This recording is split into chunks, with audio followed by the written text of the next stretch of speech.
Hello friends, welcome to Divya's kitchen. இன்றைக்கி நம்ம rajma gravy எப்படி பண்ணுறதுன்னு தான் பார்க்க போகிறோம்.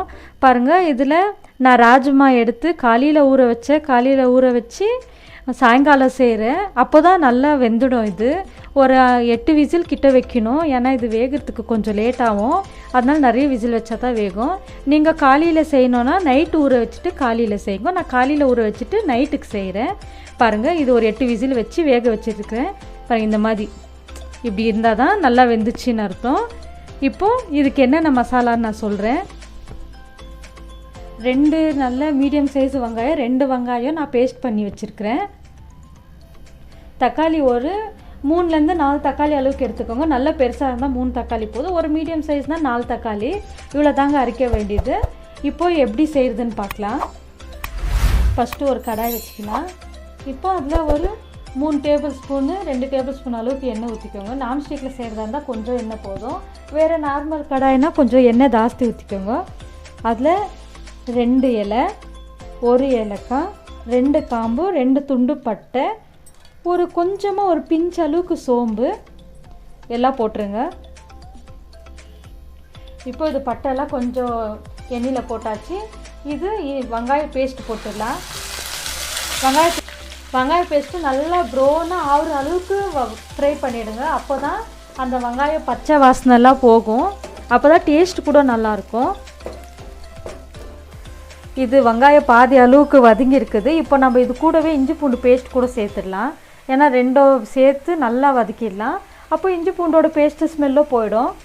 சால்ட் கொஞ்சம் போட்டுக்கோங்க, சீக்கிரமாக ஃப்ரை ஆகிடும்.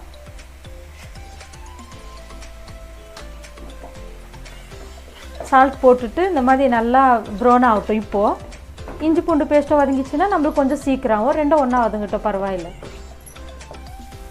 பாருங்கள், வெங்காயம் நல்லா வதங்கிச்சு.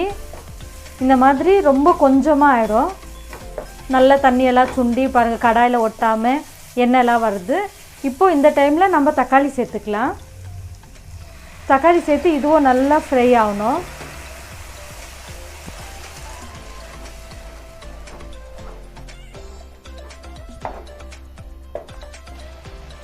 தக்காளி பாதி தான் இருக்குது. இப்போ நம்ம மிளகாத்தூள், மஞ்சாத்தூள் எல்லாம் சேர்த்துக்கலாம். கொஞ்சமாக மஞ்சாத்தூள், ஒரு 1/2 டேபிள் ஸ்பூன் அளவுக்கு கரம் மசாலா கொஞ்சம் ஜாஸ்தியாக சேர்த்துக்கோங்க. 1 டேபிள் ஸ்பூன் அளவுக்கு தனியா பவுட்ரு, சில்லி பவுட்ரு உங்கள் காரத்துக்கு தகுந்த மாதிரி சேர்த்துக்கோங்க. நான் ஒரு 1/2 டேபிள் ஸ்பூன் தான் சேர்க்குறேன். உங்களுக்கு வேணும்னா இன்னும் கொஞ்சம் சேர்த்துக்கோங்க. எல்லாம் சேர்த்து இப்போது நல்லா ரெட்டிஷாக வர அளவுக்கு வதக்கிடலாம். பாருங்கள், தக்காளி எல்லாம் நல்லா பச்சை வாசனை போகிற அளவுக்கு நல்லா வதக்கிட்டேன். இப்போ நம்ம வேக வச்சுருந்த ராஜ்மாவை சேர்த்துக்கலாம். நீங்கள் எப்போ ராஜ்மா செய்கிறதா இருந்தாலும் நல்லா வேக வச்சு சேர்த்துக்கோங்க. ஏன்னா தக்காளி பேஸ்ட் பண்ணிவிட்டு தக்காளியில் போடுறதுனால அது மறுபடியும் வேகாது. அதனால் நல்லா வெந்த மேலே செய்யுங்க. இப்போது இது போட்டாச்சு. ஒரு 5-10 நிமிஷம் அளவுக்கு நல்லா கொதிக்க வச்சிடலாம். பாருங்கள் ஃப்ரெண்ட்ஸ், ராஜ்மா ரெடி ஆயிடுச்சு. பாருங்கள், எண்ணெய்லாம் எவ்வளோ க்ளீனாக வந்துக்குது. ஃபுல் கிரேவி சூப்பராக இருக்கும். இப்போது லாஸ்ட்டாக நம்ம கொஞ்சம் கொத்தமல்லி இலை போட்டுடலாம்.